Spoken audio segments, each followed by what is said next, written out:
continuer dans le déroulement. Donc, le chant d'entrée, puis on demande pardon, on rend gloire à Dieu, le président de l'Assemblée dit une prière, et on s'assoit, et on écoute. La première chose que l'on a faite, après le chant, disons, voilà, pour se rassembler, c'est de demander pardon. Voilà, parce que nous ne sommes pas dignes de venir là. Le Seigneur nous appelle à, mais nous ne sommes pas dignes. Alors je le dis quelquefois aux messes en semaine, quand on nous dit à nous, les chrétiens, vous n'êtes pas meilleurs que les autres, d'abord, on n'a pas la prétention de l'être. C'est sans doute dommage qu'on ne le soit pas, mais on n'a pas la prétention de l'être. Mais au moins que ceux qui ne viennent pas avec nous et qui nous causent comme ça reconnaissent que la première chose que l'on fait quand on se retrouve, c'est de demander pardon et de reconnaître devant tout le monde qu'on ne vaut pas grand-chose. Voilà, on est là ensemble, mais on est pécheurs. On le reconnaît publiquement. Et il y aura d'ailleurs plusieurs demandes de pardon tout au long de la messe. Même si quelquefois ça énerve l'un ou l'autre chrétien en me disant pourquoi on demande tant que ça pardon. Ah. C'est bien pour la rémission des péchés que Jésus est venu, que je sache. On est pécheurs, on le reconnaît, mais on est là pour chanter la gloire de Dieu. Et après, Seigneur, on a des choses à te dire et à te demander dans une courte prière. Donc, on en a lu l'autre jour. Puis, voilà, on est prêt pour accueillir la parole de Dieu.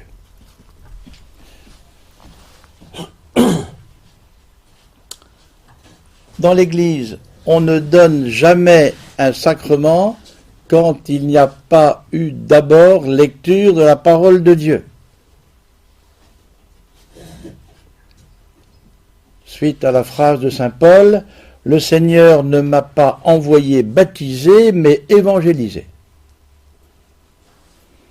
Comment donner un sacrement à quelqu'un s'il ne connaît rien, s'il ne sait pas qui est Jésus-Christ, ce qu'il a dit, etc. Évidemment, vous pourriez me répondre que quand vous venez vous confesser, c'est pas le cas. Ou si peu. Parce qu'on ne met pas en valeur ce qui nous est demandé. Je sais que sur les feuilles que vous avez à votre disposition, il y a la parole de Dieu. Des feuilles jaunes. Bon, mais normalement, ça c'est une des réformes qui n'a pas été appliquée, on devrait commencer par ouvrir la Bible et lire la parole de Dieu. Avec le prêtre. Comment ? Seul avant ou avec le prêtre ? Soit le pénitent ou soit le prêtre, mais qu'il y ait... Quand on est avec le prêtre. Eh oui. La lecture du jour ? Non, la parole de Dieu, une parole, peu importe laquelle. On peut arriver avec une parole aussi. Ah, vous pouvez arriver, vous, avec une parole, oui, bien sûr, oui. Ah oui, c'est même une bonne chose. Bon, je sais que nous, on essaie toujours à l'intérieur évidemment, d'en dire l'une ou l'autre, d'en rappeler, etc. Évidemment, c'est quand même bien normal. Mais on devrait d'abord, voilà, on prend 30 secondes et on lit 4 lignes ou 10 lignes de la parole de Dieu. Pas de sacrement sans parole de Dieu. Sacrement des malades, c'est pareil, évidemment, l'Eucharistie, vous savez, mariage, etc. Toujours.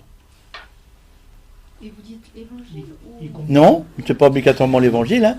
Non, pas du tout. y compris la distribution de la communion à un malade? Ah bah oui, Ah oui. y compris la communion à un malade, Oui. évidemment. Si on porte la communion à un malade le dimanche ou un autre jour, toujours lire quelques lignes de la parole de Dieu. Bien sûr. Oui.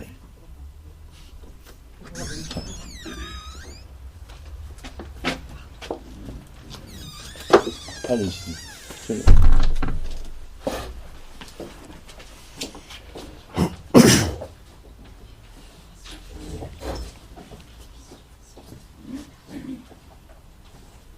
Alors, la parole de Dieu fait donc, grosso modo, la première partie de la messe. Il y a parole de Dieu, Eucharistie, ensuite. La parole de Dieu étant, chrono en main, beaucoup plus longue que l'Eucharistie. Bon. Alors, on va dire des choses là sur la parole de Dieu. La parole de Dieu, elle est là. Bon, la parole de Dieu, c'est-à-dire ce qui est écrit depuis la création du monde jusqu'à la dernière ligne, au dernier mot de l'Apocalypse de Saint Jean. C'est-à-dire jusqu'à la mort du dernier apôtre. Voilà la parole de Dieu. Avec Ancien Testament, Nouveau Testament. On verra tout à l'heure comment ça se met en place pour les lectures du dimanche. Alors la parole de Dieu, dire ça, c'est déjà une bibliothèque. Une Bible est une bibliothèque. Parce qu'il y a, on pourrait dire, différents livres et différents genres littéraires. Des choses complètement différentes. Si vous venez à la messe tous ces jours-ci, en écoutant l'Apocalypse, Saint Jean dit, j'ai vu là-haut, j'ai eu une vision. Bon.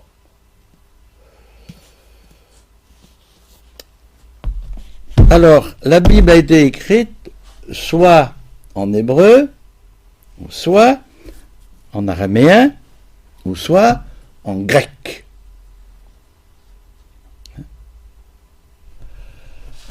Alors, j'ai là 4 exemplaires. Il y en a, je ne sais pas combien. On est 4. On appelle la Bible de Jérusalem, qui a fait pendant longtemps, c'était la référence. La Bible de Jérusalem. Il y a la Bible liturgique, celle qu'on lit jusqu'à demain. Et à partir de dimanche, c'est-à-dire à partir de demain soir, en fait, il y a une nouvelle traduction. Bon, mais avec des textes qui ne changent pas tous, hein, évidemment, heureusement. Et elle va s'appeler comment? La Bible de la liturgie. Toujours. Oui, Ça, oui. Nouvelle traduction. La différence entre les deux, c'est que ça, ce sont que les textes qu'on trouve dans la... Oui. Dans les... Ah bah tout, il y a toute la Bible. Là-dedans? Oui. Alors, quelle est la différence entre les deux? Bah une question de traduction. Ah. Les exégètes, dont c'est le travail, eh bien, ils traduisent, ils essaient d'aller chercher au plus loin, dans la racine du mot, qu'est-ce que ça veut dire, et quel est le mot français qui va dire le mieux ce que dit le mot hébreu ou le mot grec. Bon. Une troisième, on appelle la Tob, c'est-à-dire la traduction écuménique de la Bible, qui a été traduite il y a 40 ans par là. 30 ans peut-être. Hein? Bon. Et puis une que tout le monde ne possède pas, mais tout le monde peut l'acheter, hein? Que personnellement j'aime beaucoup, c'est la Bible de Chouraki. Ouais. Pourquoi j'aime bien la Bible de Chouraki? Parce que Chouraki, qui était l'ancien maire adjoint de Jérusalem, qui était un grand spécialiste des 3 religions monothéistes, hein, donc lui, comme aurait dit saint Paul, hébreu, fils d'hébreu, bon, évidemment, il connaît bien la langue et il connaissait très bien les trois religions monothéistes. Alors, si vous allez faire des études au séminaire, on ne vous parlera pas de ça. Voilà, on parlera des autres, mais pas de ça. Parce qu'on dit que Chouraki traduit selon ce qu'il veut dire et non pas, voilà. Bon, alors, ce n'est pas lisible en public. Cette Bible-là n'est pas lisible en public. Oui. Je vais vous dire pourquoi. Parce qu'il y a des différences d'abord dans les mots, dans tout le langage, dans la façon de faire les phrases. Il ne veut pas faire une lecture publique. Il veut aller au plus près de la racine. Hein?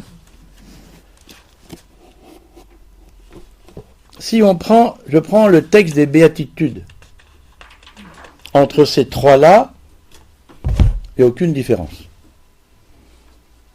Heureux les pauvres de cœur, le royaume de Dieu est à eux. Alors, je prends les béatitudes dans Chouraki, chapitre 5 de saint Matthieu, et voyant les foules, il monte sur la montagne et s'assoit là. Ses adeptes s'approchent de lui. Il ouvre la bouche, les enseigne et dit « En marche, les humiliés du souffle. Oui, le royaume des ciels est à eux. En marche, les endeuillés. Oui, ils seront réconfortés. En marche, les humbles. Oui, ils hériteront la terre. En marche, les affamés et les assoiffés de justice. Oui, ils seront rassasiés. La 7e que vous connaissez, heureux les miséricordieux, ils obtiendront miséricorde. Écoutez bien. En marche, les matriciels, oui, ils seront matriciés.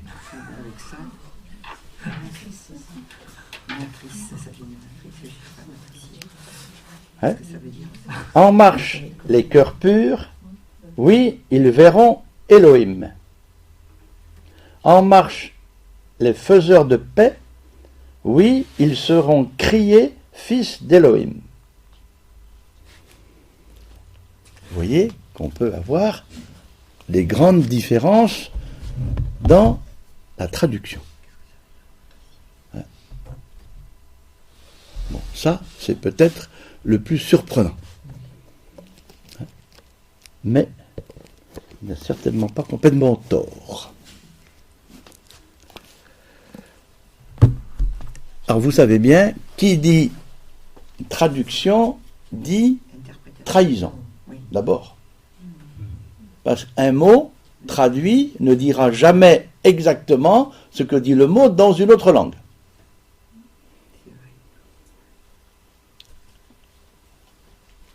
Chacun comprend différemment aussi. Alors ensuite, il y a l'interprétation. Bien sûr. Bon. Mais qui va nous donner l'interprétation? C'est l'Église qui nous donne l'interprétation.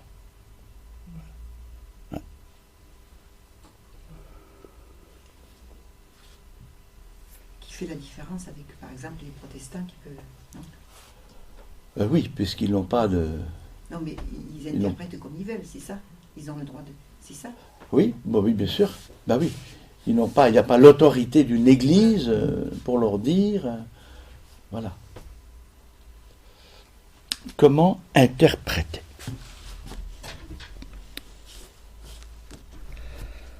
Alors, on va lire. Hein. Bon, on peut dire plein de choses là-dessus encore. Hein. On peut passer des heures et des années. Alors, la parole de Dieu, on va la lire. On va lire celle de dimanche. Qu'est-ce que la liturgie de dimanche prochain nous dit? Qu'est-ce que la parole de Dieu de dimanche prochain?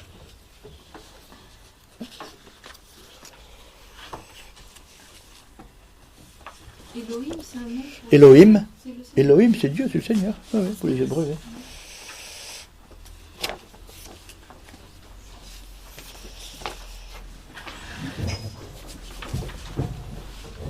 Eloi, Eloi, dit Jésus.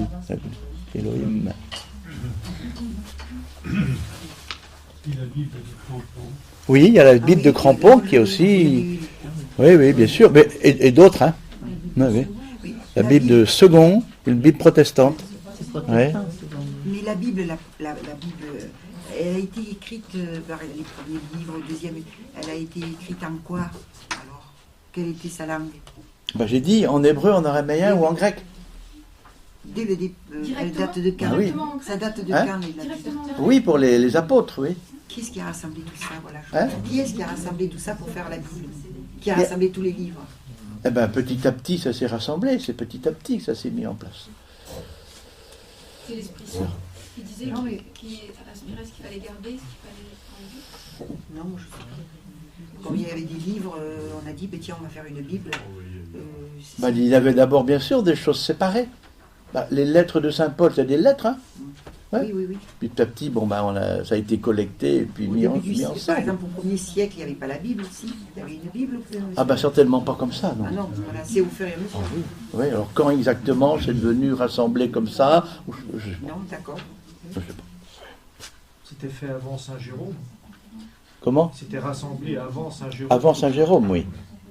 Oui, oui. Mais alors, est-ce que c'était déjà en un seul, je dirais, en un seul livre ou des choses séparées C'est qui a choisi. Quand est-ce qu'on a dit il y a une Bible? Ah, je sais pas.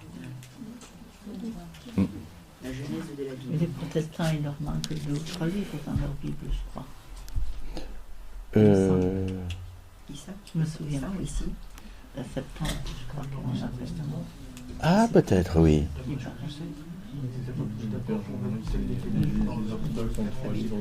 Oui, c'est ça, oui. Oui, alors il y a eu d'autres choses écrites hein, que l'Église n'a pas reconnues comme parole de Dieu. Hein, il y a ce qu'on appelle le protévangile de Jacques, hein, qui a été écrit au 1er siècle, où il est question de Sainte Anne Hein? et d'autres. Mais ça, ça n'a pas été retenu comme parole de Dieu. Et sur quels critères on retient et on ne retient pas? Il faudra demander à ceux qui l'ont fait. Oui, d'accord. Parce que Hein? Moi, je pense que c'est c'est l'Esprit, ça. Non, mais ceux qui ont fait, il y en a qui ont choisi de mettre ça et ça et ça, et pas ça. D'abord écrit trop tard, beaucoup plus tard. Celle de Saint-Jacques. Ouais.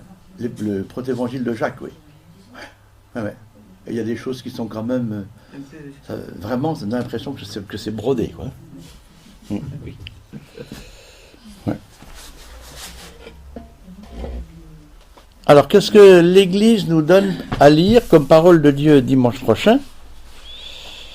Bon, il y a 4 textes.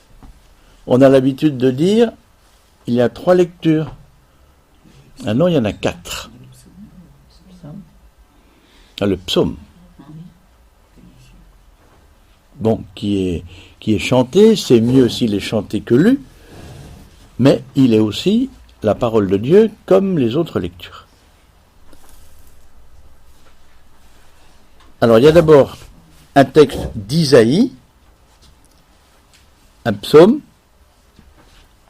puis la lettre de Saint Paul aux Corinthiens, puis l'évangile de Saint Marc, puisque dimanche prochain, donc, commence la lecture de l'évangile de Saint Marc. Donc, toute l'année, depuis le premier dimanche de l'Avent l'année dernière, donc c'était Saint Matthieu, et donc à partir de dimanche prochain, c'est Saint Marc. Bon, alors, qui lit le livre d'Isaïe? Allez-y. Tu es Seigneur, notre Père, notre Rédempteur. Tel est ton nom depuis toujours. Pourquoi, Seigneur, nous laisses-tu errer hors de ton chemin? Pourquoi rends-tu nos cœurs insensibles à ta crainte? Reviens pour l'amour de tes serviteurs et des tribus qui t'appartiennent. Ah, si tu déchirais les cieux, si tu descendais, les montagnes fondraient devant toi. Voici que tu es descendu, et les montagnes ont fondu devant ta face. Jamais on ne l'a entendu ni appris. Personne n'a vu un autre Dieu que toi agir ainsi envers l'homme qui espère en lui. Tu viens à la rencontre de celui qui pratique la justice avec joie et qui se souvient de toi en suivant ton chemin. Tu étais irrité par notre obstination dans le péché, et pourtant nous serons sauvés. Nous étions tous semblables à des hommes souillés, et toutes nos belles actions étaient comme des vêtements salis. Nous étions tous desséchés comme des feuilles, et nos crimes, comme le vent, nous emportaient. Personne n'invoquait ton nom, nul ne se réveillait pour recourir à toi, car tu nous avais caché ton visage, tu nous avais laissés au pouvoir de nos péchés. Pourtant, Seigneur, tu es notre Père. Nous sommes l'argile et tu es le potier. Nous sommes tous l'ouvrage de tes mains. Bon, le psaume 79. Quelqu'un d'autre? Dieu, fais-nous revenir, que ton visage s'éclaire et nous serons sauvés. Berger d'Israël, écoute, toi qui conduis ton troupeau, resplendis, réveille ta vaillance et viens nous sauver. Dieu de l'univers, reviens. Du haut des cieux, regarde et vois. Visite cette vigne, protège-la, celle qu'a plantée ta main puissante. Que ta main soutienne ton protégé, le Fils de l'homme qui te doit sa force. Jamais plus nous n'irons loin de toi. Fais-nous vivre et invoquer ton nom. Bon. La première lettre de saint Paul apôtre aux Corinthiens.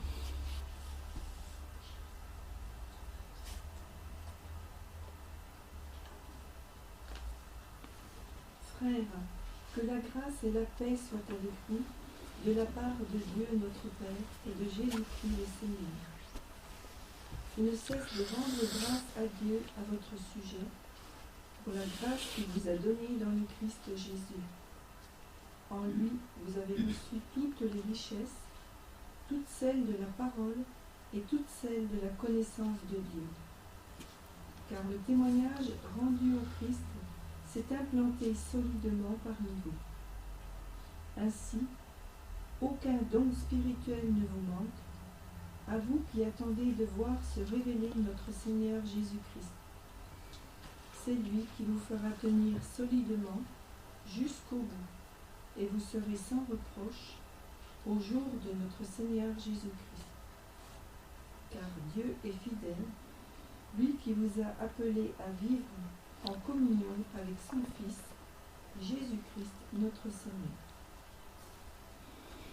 Bon, il y a ensuite le petit verset de l'Alléluia et l'Évangile selon saint Marc.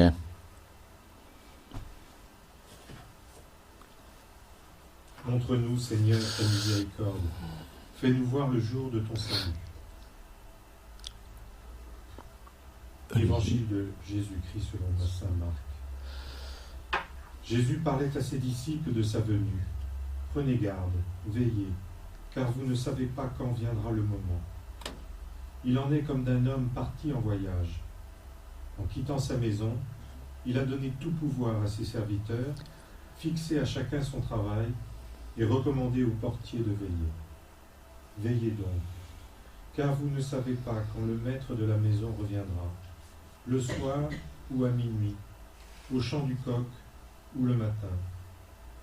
Il peut arriver à l'improviste et vous trouver endormi. Ce que je vous dis là, je le dis à tous. Veillez. Donc, il y a toujours une raison pour laquelle sont choisies telle ou telle lecture pour tel dimanche.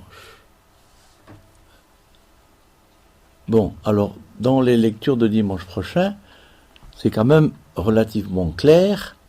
Hein. Disons, les quatre disent la même chose. grosso modo. Hein? Voilà.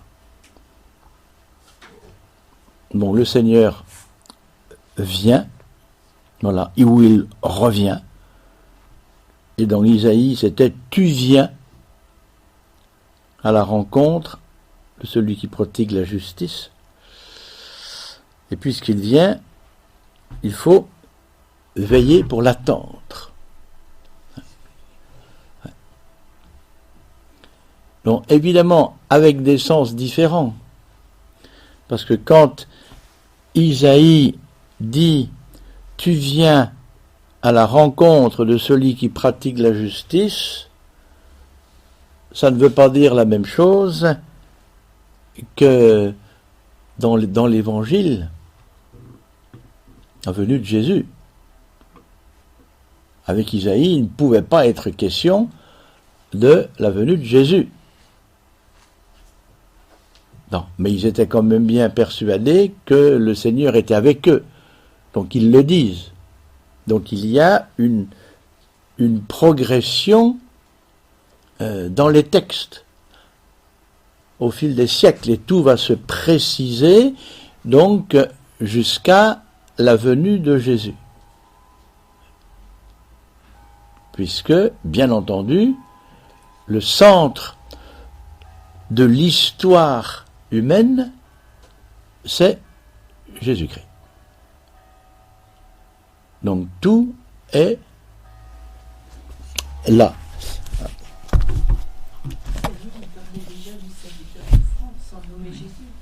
Oui, bien sûr.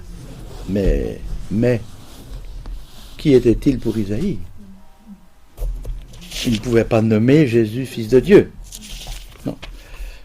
Alors vous voyez dans la Bible, donc évidemment l'évangile c'est l'essentiel. Voilà, dans toute la Bible, voilà l'évangile. Dans un nombre de pages relativement restreint par rapport à l'ensemble. Donc voilà le Nouveau Testament, l'Ancien Testament, le Nouveau, et voilà l'Évangile.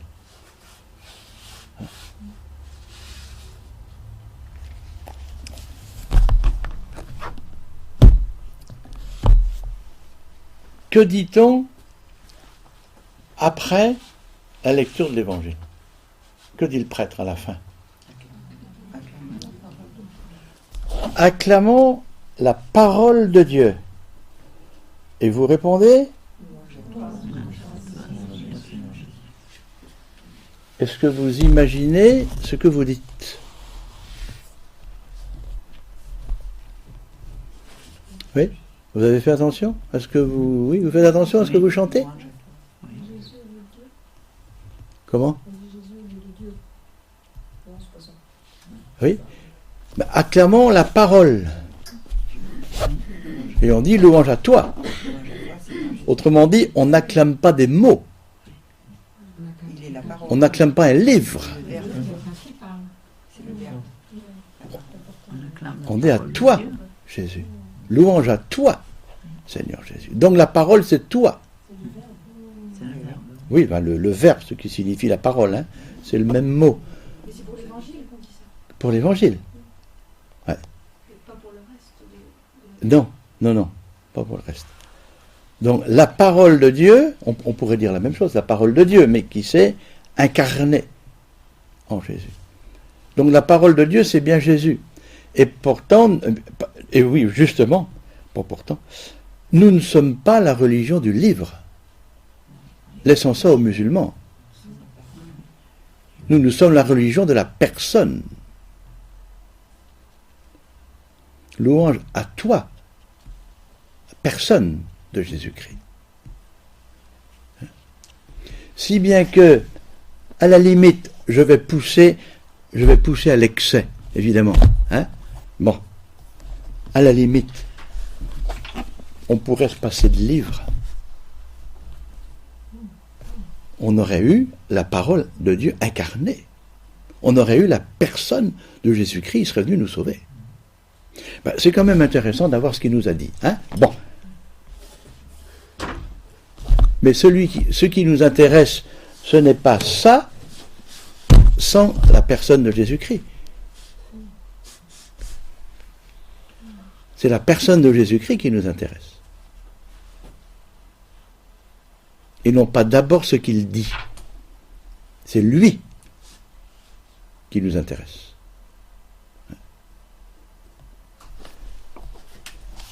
Je prends dans l'évangile de Saint Luc l'épisode des disciples d'Emmaüs. Voilà. Bon, alors il cause à Jésus et il y a un des deux qui dit, Cléophas, qui dit, quelques femmes des nôtres nous ont, il est vrai, bouleversés, s'étant rendues de grand matin au tombeau, et n'y ayant pas trouvé son corps, elles sont même revenues nous dire que des anges leur étaient apparus, déclarant qu'il est vivant. Quelques-uns des nôtres sont allés au tombeau et ont trouvé les choses comme les femmes l'avaient dit. D'accord ? Voilà ce qu'on a dit. Voilà les paroles qu'on a dites, vous voyez ? Mais la phrase suivante. Mais lui, ils ne l'ont pas vu. Autrement dit, ce qui nous intéresse, ce n'est pas seulement d'entendre des mots, mais c'est la personne même de Jésus-Christ.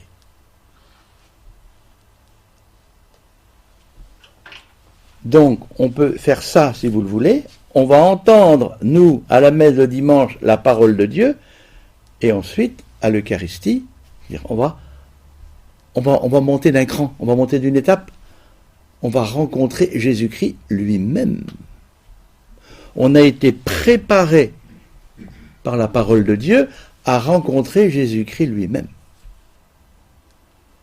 Louange à toi, Seigneur Jésus. Donc, si on ne peut pas donner de sacrement sans qu'il y ait eu d'abord parole de Dieu, la parole, on pourrait dire entre guillemets, n'est que préparatoire à rencontrer la personne de Jésus-Christ.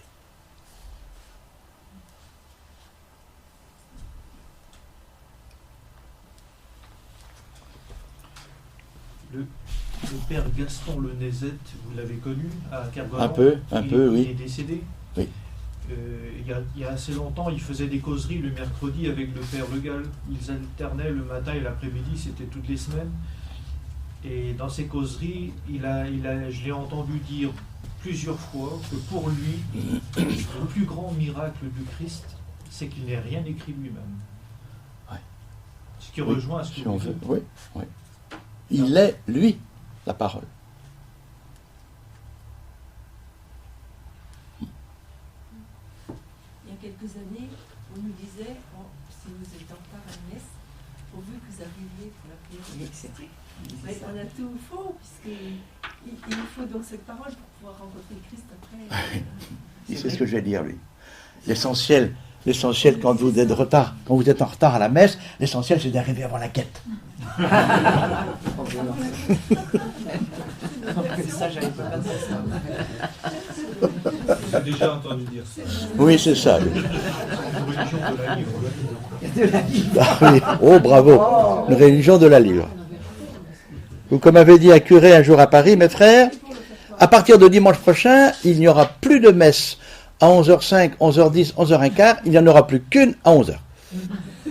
Mais c'est vrai, j'ai entendu ça aussi quand on était petit. Bon, bien sûr qu'il est important d'entendre la parole de Dieu. C'est la parole de Dieu. Eh oui. Et on peut dire quand même que d'une certaine façon, bien entendu, on rencontre Jésus-Christ dans sa parole, dans ce qu'il nous dit. Mais une parole nous est extérieure. L'Eucharistie, c'est d'un autre niveau.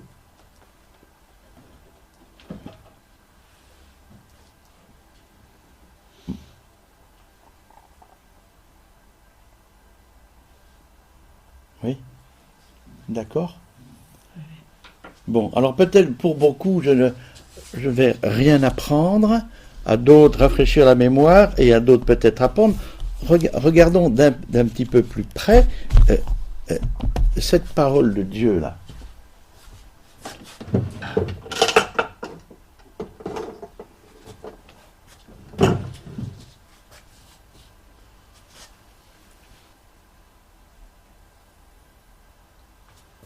donc il y a l'Ancien Testament et le Nouveau. Alors l'Ancien Testament est, disons, moins homogène dans sa rédaction que le Nouveau Testament. Il y a les cinq premiers livres, avec les deux plus connus que sont la Genèse et l'Exode, voilà. Bon, sont eux les plus connus des cinq. Après, il y a le Lévitique, le livre des Nombres. Bon, avec encore une grande différence, parce qu'ici, lorsque ça commence, il n'y a aucune date possible.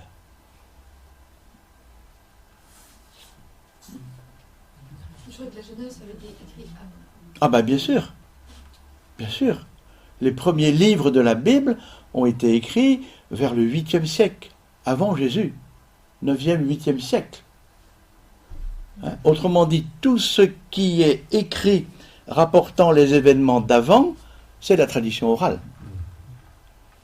Parce qu'on est dans une autre tradition, je veux dire dans une autre culture que la nôtre, où la tradition orale compte par-dessus tout.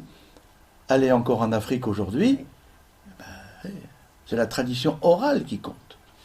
Tout se transmet de génération en génération. Il n'y avait pas d'ordinateur pour qu'ils puissent lire sur l'écran. Donc ça s'est transmis. Et un beau jour, ça a été écrit. Bon, mais en plus ici, on ne peut pas dater, hein. On va lire la parole de Dieu qu'il a, et on est dans... Où est-ce qu'on est? Je prends les premiers mots de la Bible. Au commencement. Et quoi le commencement? C'est quand le commencement?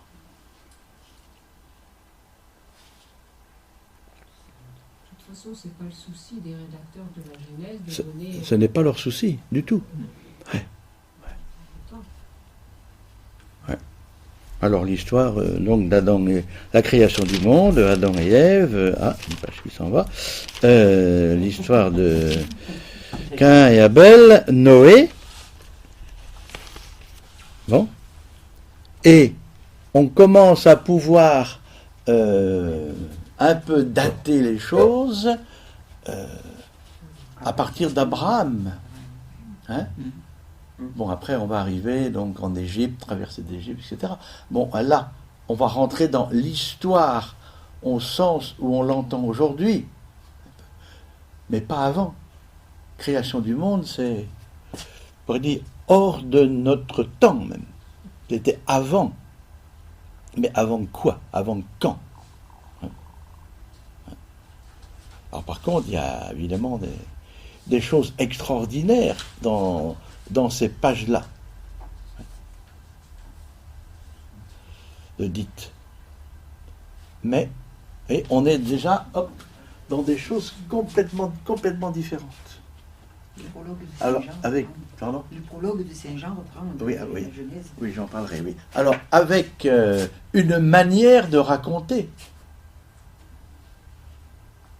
une manière de dire, hein, et des choses qu'on n'expliquera jamais. Vous voyez, la 10e plaie d'Égypte. Qu'est-ce qui s'est passé? Pour n'en prendre qu'une.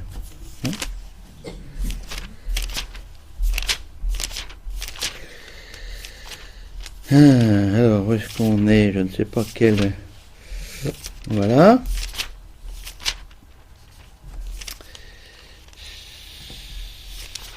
Ça y est, j'y arrive, avec des choses magnifiques comme l'histoire de Joseph et de ses frères.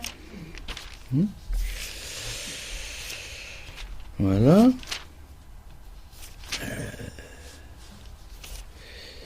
Donc ça, c'est bien sûr, c'est dans l'Exode, il y a Moïse. Et voilà.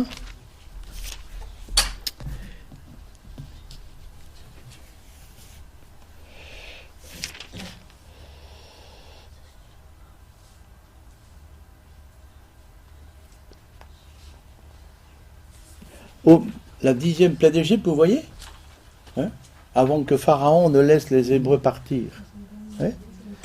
Au milieu de la nuit, Yahvé frappa tous les premiers-nés dans le pays d'Égypte. Le premier-né de Pharaon, qui devait s'asseoir sur son trône, aussi bien que le premier-né du captif dans sa prison, et tous les premiers-nés du bétail. Alors là, l'interprétation, il faut la faire. Si on prend les choses au pied de la lettre, c'est Dieu qui tue. Ce qui n'est pas possible.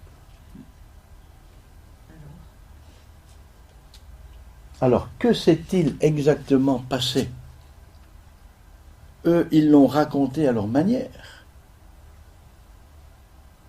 Et ça s'est passé aux alentours de 1200, c'est-à-dire, on peut dire, grosso modo, 4 siècles avant que ce soit écrit.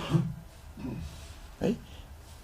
Et il y a eu un événement, et puis ils se sont transmis, mais quand on se transmet, on peut arranger, broder, dire d'une certaine manière.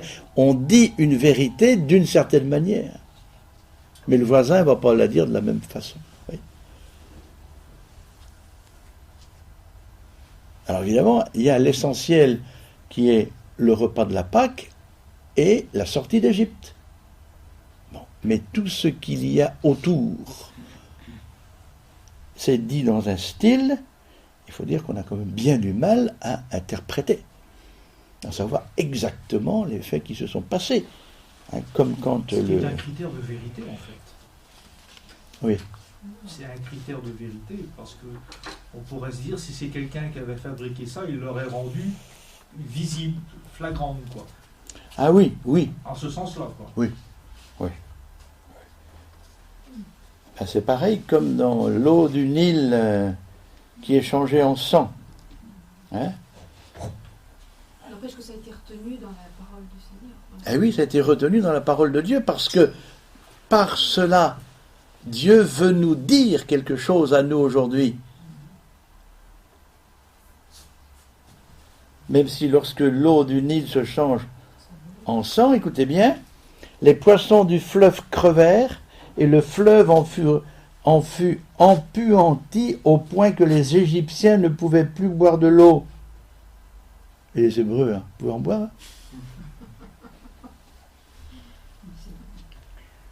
Oui. Éclairez-nous. Mais je ne sais pas.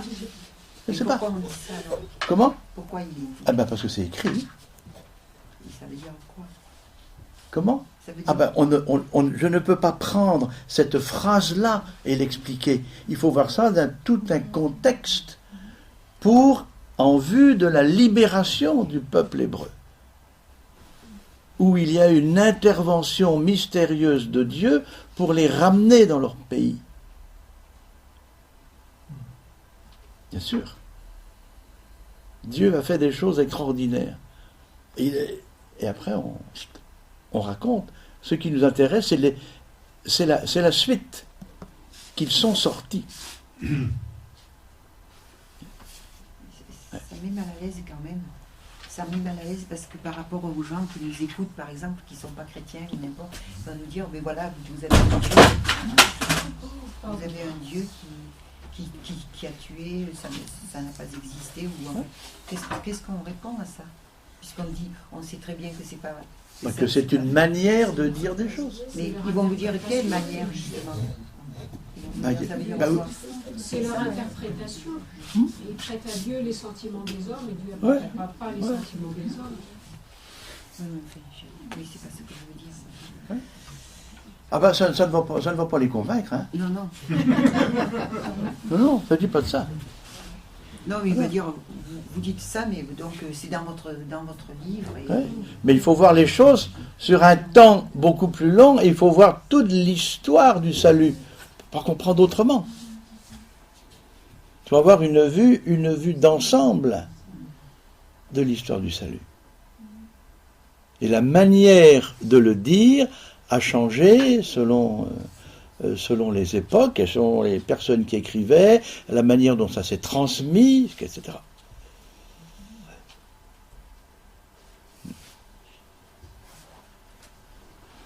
Ah oui, tout n'est pas interprétable comme ça facilement, hein. Bien sûr. Alors, il y a aussi dans l'Ancien Testament une partie très importante, les prophètes. Alors, les prophètes, c'est pas Madame Soleil, hein. Les prophètes, le premier but des prophètes, c'était de dire au peuple d'Israël, attention, attention, vous vous égarez. Rappelez-vous ce qu'a dit Dieu à Moïse, etc. Attention, vous êtes en train de dérailler. C'est ça le premier rôle des prophètes. Et non pas d'annoncer l'avenir. C'est un peu les rôles des prêtres aussi. Oui, si on veut. Ouais. Ce sont ceux qui guident. Oui, des guides, oui. C'est la même chose que les apparitions de Marie depuis 2000 ans. Elle dit la même chose, attention, vous vous égarez. Attention, vous vous égarez, si on veut, oui. Oui. Les prophètes, on pourrait dire, c'était d'abord, Isaïe emploie souvent le mot, c'était des veilleurs, des guetteurs. Hein? Ouais. Et de lire, le rôle était de lire les signes. Alors, il y a quand même des choses mystérieuses. On a l'impression, évidemment, qu'ils ont vu quand même, hein, que certains ont vu, comme disait Béatrice tout à l'heure, quand Isaïe parle du serviteur souffrant, hein, on a l'impression qu'il est en train de prévoir la passion. Là. Bon. Il parle avec Dieu aussi. Comment ? Il parle aussi les prophètes avec Dieu. Les prophètes... Isaïe. Le Seigneur lui dit... Le Seigneur lui dit, ça doit arriver plusieurs fois, oui, c'est beau. Oui, c'est peut-être moins précis qu'avec Moïse. Avec Moïse, c'est très clair, les causes tous les deux, là. Tu veux un café, trinquer, on va... il a l'air d'être sur le même pied d'égalité, là. Hein. Bon, ça aussi, c'est une manière de dire. Ben oui. Dieu et Moïse n'ont pas pu causer en face à face comme deux hommes parlent entre eux. Autrement, ce n'est plus Dieu. C'est une manière de dire. Ah oui. Alors, il y a des textes typiques comme le texte d'Abraham avec Sodome et Gomorrhe. Dieu dit, je vais détruire Sodome. Qu'est-ce que c'est que ce Dieu qui veut détruire ? C'est pas celui que Jésus va venir dire. Hein ? Et puis Abraham lui dit, ben non, tu vas quand même pas faire ça. Il y aura bien 50 justes, hein, et puis il y aura bien 40. Donc, même si c'est plus que 40, tu ne vas pas décrire, tu peux dire. Et puis, qu'est-ce qu'il fait ? Eh bien, il est en train de vendre sa marchandise. Eh ben, il ne savait faire que ça. On baisse les prix. Mais oui, c'est un langage de marchand de tapis. Et s'il n'y en a que 5, tu ne vas quand même pas faire tant pis. Je baisse le prix, puis là tu acceptes. Et Dieu dit pour finir, bah oui, même s'il n'y en a que 5, je ne détruirai pas Sodome. Abraham, tu as gagné. Mais il a quand même perdu. Parce qu'il a détruit. Comment ? Il a perdu. Il a porté jusqu'au bout, oui, c'est vrai, oui. Et oui, c'est vrai, c'est détruit. Vous voyez, mais il y a des textes comme ça qui sont typiques d'une époque bien précise. Abraham marchande avec Dieu. Ouais. Or, c'est une certaine manière de dire Dieu, quand même. Dieu n'est pas un homme.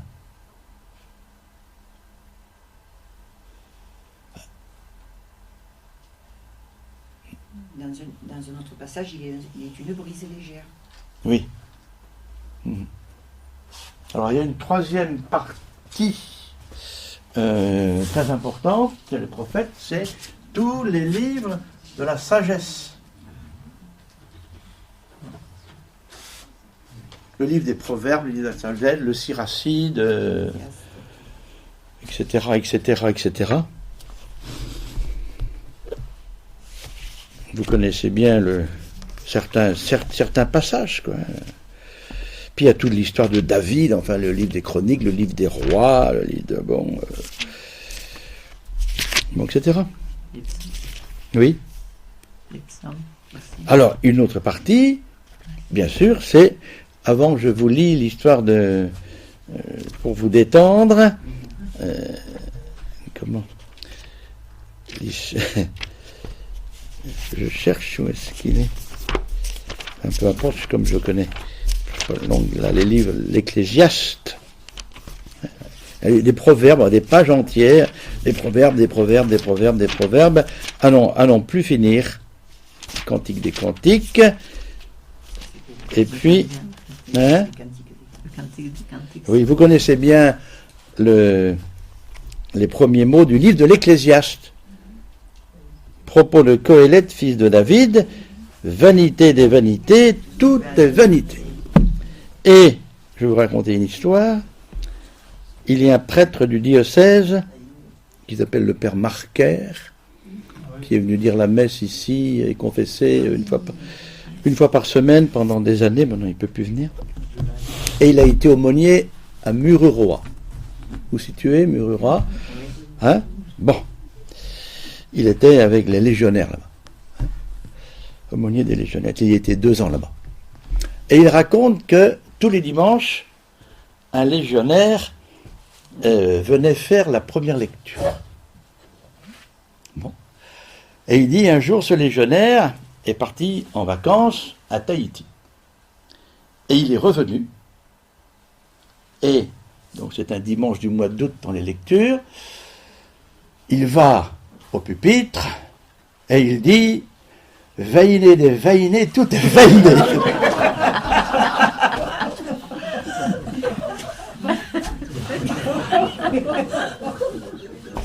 Et il dit, j'ai envoyé un grand coup sur l'autel et je lui ai dit, recommence, c'est pas ça qui est écrit.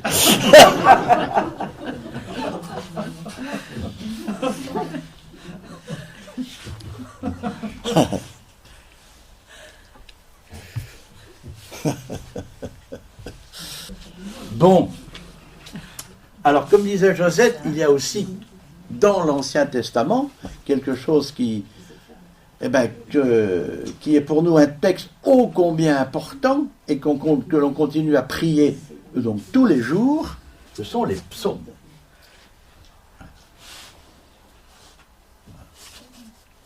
Donc c'était la prière du peuple juif. Hein? Bon, la prière du peuple hébreu d'abord, peuple juif, puis c'était la prière de Sainte Anne, la prière de Jésus. Et notre prière à nous. C'est à quel moment les psaumes que ça a été? Les psaumes, les premiers ont été écrits par David. Oui, donc David, grosso modo, c'est 1000 ans avant Jésus. Ouais. Bon, dans toute cette période, pas sourd évidemment, écrit sur des dizaines d'années, mais David lui-même a écrit quelques psaumes, dont le psaume 50. Hein. Le misérable, pitié pour moi, mon Dieu, dans ton amour. Donc ça, c'est quand même une des parties importantes de la Bible pour nous, puisqu'on continue donc tous les jours à prier avec les psaumes. Hein, donc le bréviaire, c'est principalement les psaumes de l'Ancien Testament. Donc ça ne se démode pas.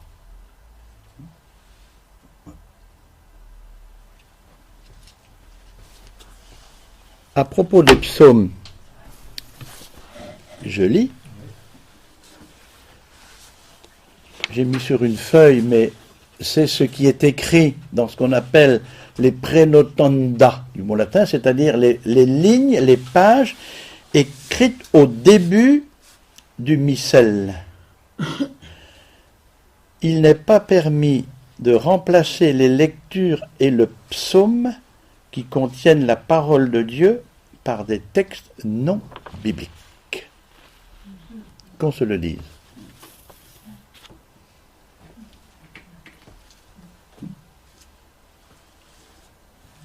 est la parole de Dieu. Et on ne remplace pas ça. Même pas à une messe de mariage. Je ne veux pas dire qu'il n'y a pas des textes non bibliques qui ne sont pas beaux. Il y en a qui sont très beaux. Ouais. Mais qu'est-ce que ça veut dire si je remplace ça par un texte non biblique? Ça veut dire qu'un texte non biblique a autant d'importance pour moi chrétien qu'un texte biblique. Mais où est la limite? Parce que je veux vous dire, moi, au mois de juillet, au baptême d'un petit neveu, on m'a demandé de faire une lecture. Il y avait 5 baptêmes, c'est à Châteaubourg. Il y avait 5 baptêmes et pas mal de monde. Ma nièce m'a demandé, tonton, est-ce que tu veux faire la lecture? Et comme j'ai tapé le livret d'une famille, pas des 5 familles, il y avait le texte d'Ézéchiel. Quand je l'ai regardé, j'ai dit, c'est pas vrai, c'est pas Ézéchiel ça. Moi je l'avais lu, je ne reconnaissais pas. Et en fait, quand j'en ai parlé au père Jean-Pierre Pénouette, et quand j'ai repris le livret, texte tiré du prophète Ézéchiel. Mais j'aime vous dire que vous auriez fait des bons en entendant certaines choses, certaines phrases. Hein. Où est la limite? Il suffit simplement de le lire. Hein. C'était Ézéchiel ou pas Ézéchiel. Si c'est Ézéchiel, c'est la Bible. C'est la traduction. Tiré, alors c'est vraiment brodé. Je vais vous dire une phrase comme ça. Vous serez tous beaux. Vous voyez, des choses comme ça. Je dis, mais j'ai jamais vu ça. Moi, j'ai pas lu ça. Hein. Ça a été réécrit. Alors, où est la limite? C'est que bon, peut-être va arrangé. transformer le livre, va transformer le texte, et puis on ne va plus rien voir. Quoi. Là, il faut faire très attention. Et je pourrais vous le passer, ce texte. Hein. Ça, on se bat. On se bat quelquefois pour les préparations de mariage. Pour qu'ils gardent la parole de Dieu. Non, on va chanter tel cantique. Non. Non. Ah, peut-être sectaire, vous êtes machin. Oui, je suis sectaire, tu sais tout ce que tu veux. D'accord, j'assume, et je suis fier même. Mais non. Mais non, on ne change pas la parole de Dieu par d'autres textes. Même si c'est des beaux textes. C'est ce que vous avez dit à la première réunion, quand vous nous avez dit l'Église donne les rites et on doit suivre les rites tels pour les rites c'est pareil, mais les textes aussi, de la même façon. Vraiment, c'est dangereux. Tout est ordonné. Ouais. Moi, je me suis battu comme ça avec mon neveu, c'est ma nièce propre, mon neveu par alliance. Il voulait un texte de Tartampion ou je sais pas qui, quoi. Je dis non. Ça s'est pas bien passé du tout. Et puis à la fin, très énervé, je lui dis, écoute, d'accord, pas de problème, j'accepte à une condition. Il me dit laquelle? J'irai lire un texte de Saint Paul aux Corinthiens au mariage de la mairie. Bon. La conversation s'est arrêtée là.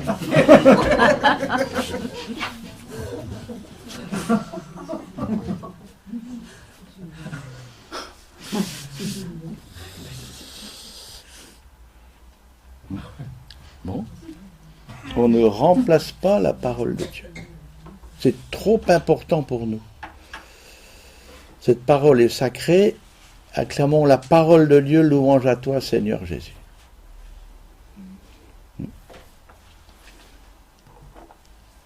Alors, je voudrais parler d'un autre texte qui est ici à la charnière, même s'il a été écrit aux environs de l'an 100. Bon, c'est le prologue de Saint Jean.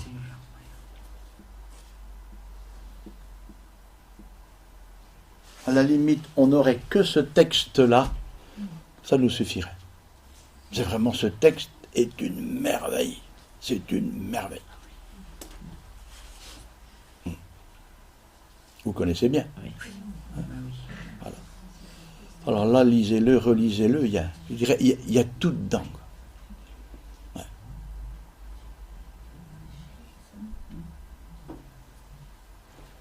C'est comme d'une autre manière, on aura beau chercher tous les textes possibles écrits sur l'amour dans toute la littérature universelle, et Dieu sait s'il y en a, et s'il y en a qui sont beaux, mais aucun ne remplacera le texte de Saint Paul dans son épître aux Corinthiens.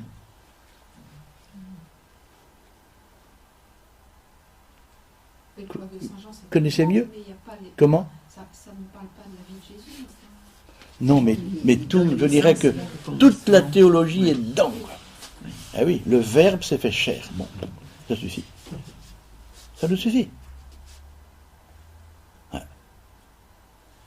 Au commencement était le Verbe, tout a été fait par lui et rien n'a été fait sans lui. Autrement dit, il est le centre de l'histoire humaine. Et les siens ne l'ont pas reconnu. Et les siens ne l'ont pas reconnu. Mais à ceux qui l'ont reconnu, il a donné de devenir enfant de Dieu. Et en quelques lignes, là, il y a des choses extraordinaires. Ouais. Et dans un deuxième temps, je mettrai l'hymne de Saint Paul aux Philippiens. Vous voyez ce que c'est? Non, pas du tout. Bon. Oui. Ah oui, non, là, ça c'est Saint Paul. L'hymne de Saint Paul aux Corinthiens, ça. L'hymne sur l'amour. Hein? Oui, j'ai pas mis, mais un autre texte qui d'une certaine manière, bon, vraiment autrement, dit aussi le salut, c'est l'hymne aux Philippiens.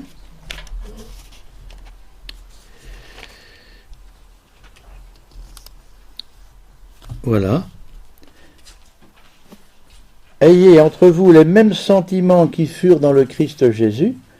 Lui qui était de condition divine ne retint pas jalousement le rang qu'il égalait à Dieu, mais il s'est anéanti, prenant la condition d'esclave et devenant semblable aux hommes. S'étant comporté comme un homme, il s'humilia plus encore, obéissant jusqu'à la mort et la mort de la croix. Donc on est chut, ouais, hein. C'est pourquoi Dieu l'a exalté. On a la mort et la résurrection. Okay. Il y a quelques textes comme ça qui sont d'une concentration extraordinaire.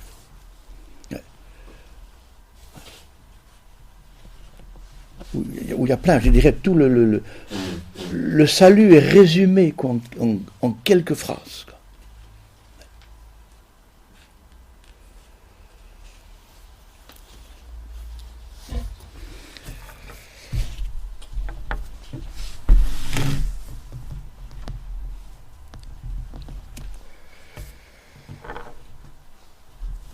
Bon, enfin, c'est pas vous que je vais convaincre de l'importance de la parole de Dieu.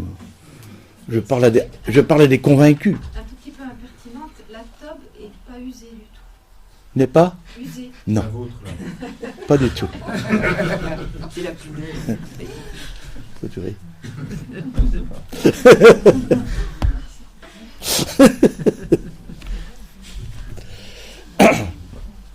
J'aime pas beaucoup la traduction. Bon, alors maintenant, on passe à des choses plus concrètes. Hein? Ah si, dessus, je voulais dire autre chose quand même, pour finir là. Donc, il y a l'évangile donc donc le prologue de Saint Jean, qui, si on veut, est à la charnière entre l'Ancien et le Nouveau Testament, mais qui a été écrit vers l'an 100. Après, donc il y a l'évangile, même si ça c'est pas dedans, donc il y a les actes des apôtres, qui sont quand même aussi une partie importante, comment vivait la première communauté chrétienne. Hein? Ouais.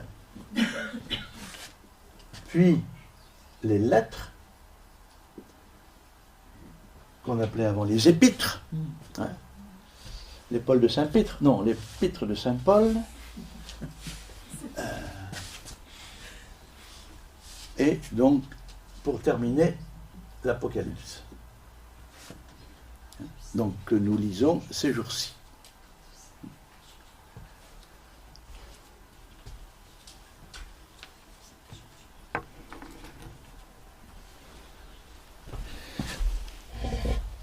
Alors maintenant, vous, quand vous venez lire la première lecture ou le dimanche, les deux lectures, Donc, il y a une manière de venir lire. Hein? Bon, d'abord, on salue l'autel. Hein? Toujours l'autel. Jamais le tabernacle. C'est moi, mais à la messe, on fait comme si le tabernacle n'existait pas. Hein? Vous n'avez jamais vu le pape saluer le tabernacle. C'est l'autel qui compte, pas le tabernacle. Ne me faites pas dire ce que je n'ai pas dit. Hein? Mais à la messe, c'est l'autel qui compte.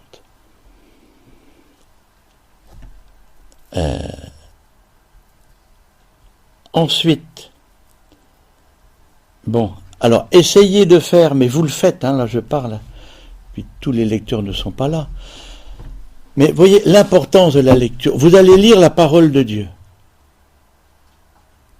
Autrement dit, votre manière de dire ou notre manière de dire peut convertir quelqu'un, même si c'est pas nous qui allons le convertir, c'est le Saint-Esprit. Mais le Saint-Esprit peut se servir de notre manière de lire la parole de Dieu. D'abord d'arriver, je dirais. Oui. Comment je vais, comment j'arrive, comment je salue, et ensuite comment je suis habillé. Ah oui, eh oui. Que ce soit le célébrant, que ce soit les animateurs, important. Hein? Et les lecteurs, comment je suis habillé, quelle est mon attitude. Hein? Je vais vous montrer un détail, vous allez rigoler. Regardez, faites attention à tout, à tout.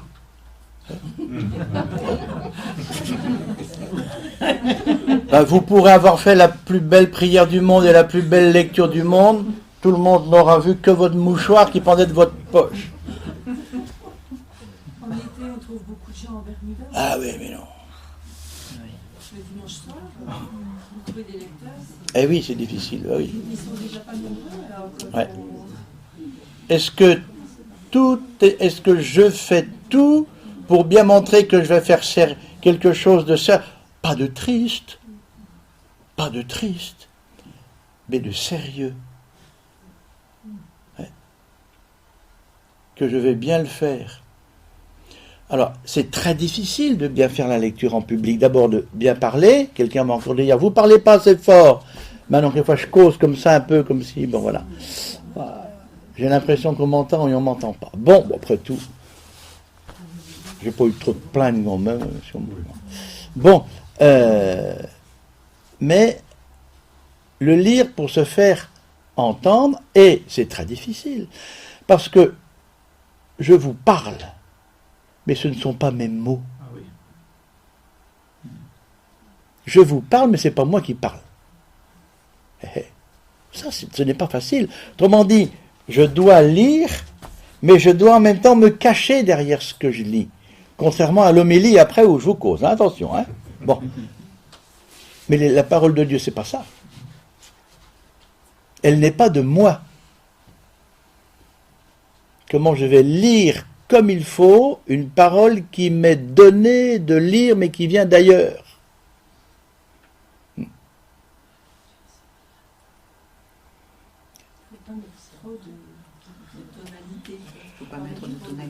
Faut pas mettre trop de tonalité, non. Ouais, c'est ce que vous aviez dit à la préparation. Ouais. de la liturgie. C'est difficile. Alors arrêtez-vous au point, beaucoup plus que vous ne le faites. Allez beaucoup plus lentement. Donc on ne doit pas regarder non plus les gens en levant la tête. On peut regarder au moins au début, puis une fois de temps en temps, mais pas faire le poussin. Hein, ou la poule qui est en train de boire là. Hein? Hein?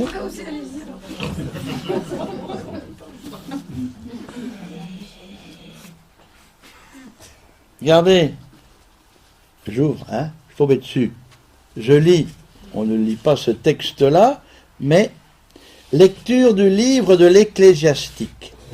Mon fils, tu as péché, ne recommence plus et implore le pardon pour tes fautes passées. Imaginez mon fils, vous voyez, vous êtes au micro, mon fils, tu as péché, ne recommence pas.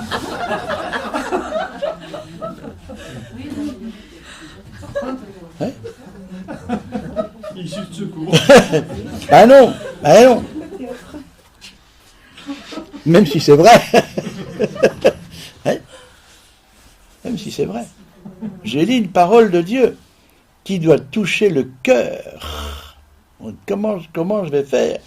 Et ça, c'est ô combien difficile. Alors je prends un exemple dans la lettre de Saint Jacques. Et dans la lettre de Saint Jacques, où est-ce que c'est?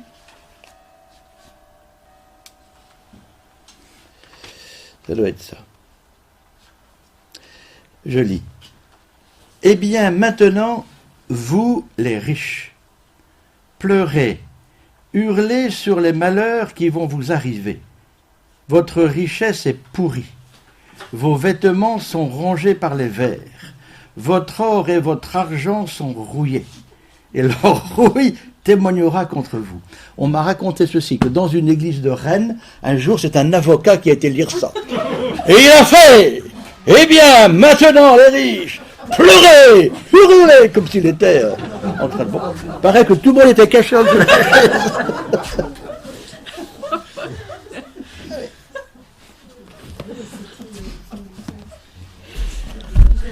Une fois d'une église à côté de Vézelay, parce qu'on m'avait demandé si je voulais faire une lecture, et on m'avait donné, en arrivant, comme le document qu'on donne pour la prière universelle. Là. Ah oui, à la lecture. Voilà. Ah oui. Il y avait la lecture pour qu'on la lise avant. Ah, c'est pas mal ça. Et il y avait toute l'attitude qu'on avait avant justement. Ah oui.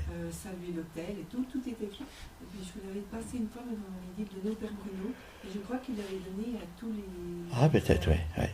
Je l'ai encore, je pourrais le donner, parce qu'il serait bon d'avoir, vous tirer le texte à chaque dimanche, quoi. Et puis le donner à la personne pour qu'elle le lise avant. C'est important. Souvent, moi je donne le Magnificat, quand on anime, on cherche les lecteurs, on donne le Magnificat pour que les personnes le lisent avant, parce que, ou qu'ils viennent la lire au petit, à l'hôtel, oui. Avant de la lire. Il faut l'avoir lu avant aussi. Il y a certaines paroisses aussi où ils lisent un tout petit texte d'introduction. C'est pas la parole de Dieu, ça.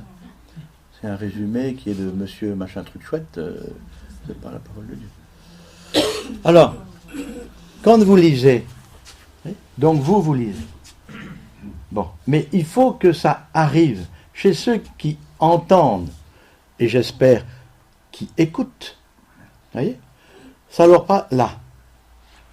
Ça rentre là. Bon, il faut que de là, ça passe là. Que de là, ça passe là. Que de là, ça passe là. Autrement dit, que la parole de Dieu nous rentre dedans. Et autrement dit, elle peut toucher quelqu'un. Une phrase peut toucher quelqu'un. Ouais. S'il nous habite, on arrive à mieux la faire passer. Alors, bien sûr, ça nécessite qu'avant, nous, on l'ait au moins lu, quoi, qu'on sache ce qu'on va lire. Hein, mais que c'est excessivement important. Une phrase peut toucher quelqu'un, ne serait-ce que la manière dont on l'a fait.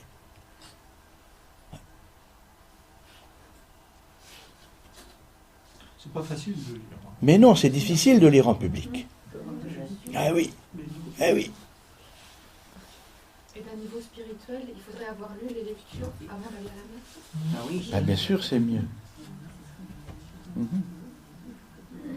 Parce qu'il y a déjà l'émotion. Il y a une émotion pour lire. Hein. Il ne faut pas qu'elle Peut-être. transparaisse, quoi. Ah non? Non, disons, c'est dur de lire en public. Il y a un texte d'Ézéchiel, là, le Monseigneur Santaine avait fait un commentaire là-dessus, justement, où dans Ézéchiel, il dit on doit manger le livre. On doit manger le livre, manger la parole, c'est-à-dire, oui, que ça nous imprègne, quoi. Hein. Oui. Mange, ça dans la Bible, quoi. Hein. C'est Dieu qui dit, donne le livre et dit mange. Mange le rouleau. Ouais, mange le rouleau. Ouais. Autrement dit, remplis-toi, imprègne-toi de la parole de Dieu.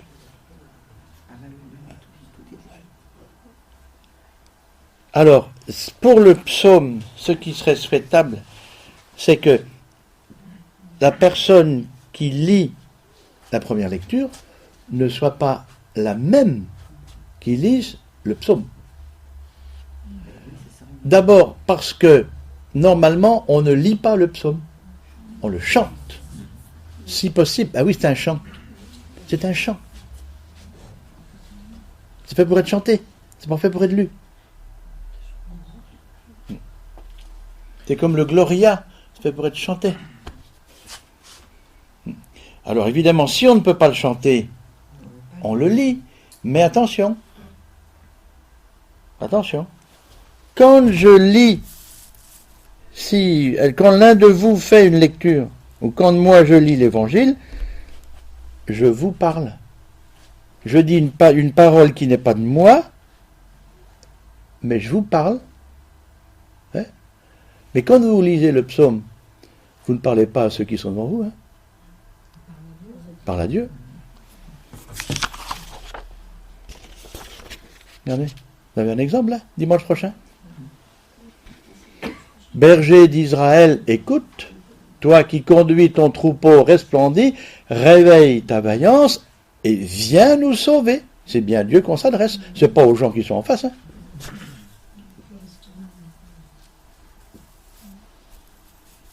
Autrement dit, on n'est pas dans un style lecture au psaume, mais on est dans un style prière. À Saint-Philibert, l'animateur a un pupitre à part, je pense qu'il n'y a pas qu'à Saint-Philibert, hein, et les lectures se font donc à droite de l'autel, hein, sur un pupitre. Les prières universelles aussi, la prédication se fait là-bas. En général, quand il y a un animateur ou des animatrices, hein, c'est un tour de rôle, quand c'est l'animateur qui dirige les chants et qui va faire la lecture du psaume ou le chanter, il ne la lit jamais à son pupitre. Ah, bien sûr. Il change, il va. La parole de Dieu. Ah, ben, bien sûr. Alors bon, la parole de Dieu. Donc ils ont raison de faire ça. Ah, oui, bien sûr. On fait ça tout le temps. Bien sûr. C'est ce que vous faites. Oui. Il y a deux pupitres, il y a le pupitre et l'endroit. Le pupitre, c'est l'endroit. Mais c'est d'autant plus spectaculaire. C'est là qu'on lit les lectures. À la parole de Dieu. C'est d'autant plus spectaculaire à Saint-Philibert, c'est toute une petite église, mais il traverse carrément. Il y a un grand temps de silence, il salue l'autel. Ah oui, d'accord. Oui, et là, les gens oui, disent, mais pourquoi il a changé de pupitre? Et quand ils réfléchissent, c'est ça en fait. Ah oui, ah oui. Mais ça interpelle les gens. Par contre, quand on chante le psaume, on le chante en regardant notre livre, mais le verset, l'antienne, on fait chanter l'assemblée. Là, c'est pas le verset n'est pas la parole de Dieu. Pas la parole. Un refrain qui a été ajouté. Non, vous m'avez bien dit qu'il ne fallait pas animer le psaume. Il n'est pas nécessaire de... Non. Oui, pas faire les... Mais de battre de l'aile, là, ça ne sert à rien du tout. Il faut faire le moins de gestes possible. Oh là là, ça ne sert à rien. le lecteur de la lettre, de la première lettre de Saint Paul, il doit quand même l'annoncer, lire. Si ça n'a pas été fait avant, il doit dire lecture de la première lettre. Ah oui. Et après, il l'a dit. Oui. Alors Maria Claire, souvent, c'est une autre personne qui présente des lectures justes. Oh, non. Il fait ça souvent. C'est baratin. Une présentation des lectures avec une petite phrase qui est écrite aussi dans le livre. Nous allons maintenant entendre Saint Paul qui nous dit que... laissons-le parler, Saint Paul. Oui, et ça c'est le rôle de l'homélie. D'expliquer. Ah oui. Alors, si je comprends bien, il faut dire première lecture. Non. Non. Voilà. Non, comme les gens qui sont en face de moi ne sont pas complètement idiots, ils savent bien que c'est pas la quatrième. Hein. C'est ce que Oui. vous avez dit il y a 2 ans. Oui, bien sûr. Hein. Non, on ne dit jamais première lecture ou deuxième lecture. Par contre, il faut annoncer de qui c'est. Ah, évidemment. En annonce. Lecture. Évidemment. Écrit. Lecture. Ouais, oui, tout à fait. Ouais. Il y a des endroits aussi, ils font faire les lectures aux enfants. Les enfants, ils n'ont pas assez de maturité, sauf exceptionnellement quelques-uns, Oui. pour annoncer la parole de Dieu. Quelquefois, c'est difficile avec les enfants. Oui. Ouais. C'est un peu Ouais. dangereux. Et pourtant, s'ils peuvent, c'est bien. Hein. Ah oui, mais il y en a qui lisent bien. Hein. Ouais. Mais c'est plutôt rare. Puisqu'il faut qu'ils se préparent, les lecteurs se préparent à la lecture, et il faut qu'ils aient un habit. Voilà. Est-ce que ce serait pas bien qu'ils soient avant la messe à la sacristie, et qu'ils portent un habit liturgique et qu'ils s'y préparent? Oui. Normalement, oui. Au lieu de piocher comme ça dans l'assemblée juste avant. Ouais. Ceux qui font les lectures ont un ministère, accomplissent un ministère de lecteur. Ils devraient être habillés, ils devraient être en aube. Comme dans certaines églises orientales. Oui, Ça devrait bien être sûr. des hommes, en fait. Comment? Alors à ce moment-là, ça devrait être que des hommes. Oui. Mesdames, excusez-moi, mais... Ça me dérange.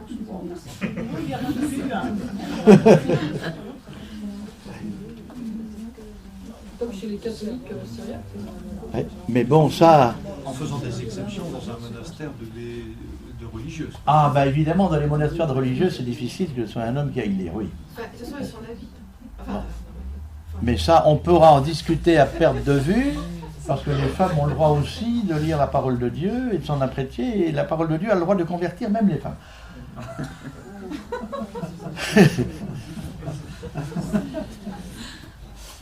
Mais normalement, si on appliquait strictement ce qui nous est demandé, il n'y aurait que des hommes à lire, ils sont dans le cœur, en habit. Pas de petite fille Ah oui. enfant de cœur.